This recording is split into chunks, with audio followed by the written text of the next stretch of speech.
Kechasi qo'lingiz uvishib, uyg'onib ketasizmi? Qo'lingizda telefon ushlaganda qo'lingiz karaqdek bo'lib qoladimi? Biror narsani mahkam ushlaganda qo'lingizda kuch kamayganini sezasizmi? Bu tunnel sindromi bo'lishi mumkin. Qarang, buni tirsak og'rig'i bilan adashtirmang. Agar qo'lingiz uvishsa, barmoqlaringiz karaq bo'lsa, tok urgandek achishsa, ayniqsa kechasi bezovta qilsa, bu ko'proq nerv siqilib qolgandan tunnel sindromida bo'ladi. Bu ko'pincha kompyuterda ko'p ishlaydiganlarda, telefonni uzoq ushlab o'tiradiganlarda, uy ishini ko'p qiladiganlarda uchraydi. Agar davolanmasa, qo'ldagi kuch kamayib, qo'lingizda narsalar tushib qolaveradigan bo'lib qoladi. Boshida foydali bo'lishi mumkin.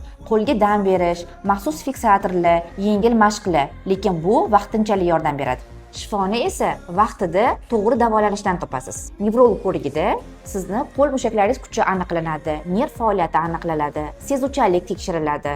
Kerak bo'lsa, NMga tavsiya qilinadi. Men 19 yil tajribaga ega integrativ vrach, nevrolog, neyrofiziolog Nasrieva Dilfuza. Sizni va yaqinlaringizda shu holat kuzatilsa, shu raqamlar orqali qabulimga yozilishingiz mumkin.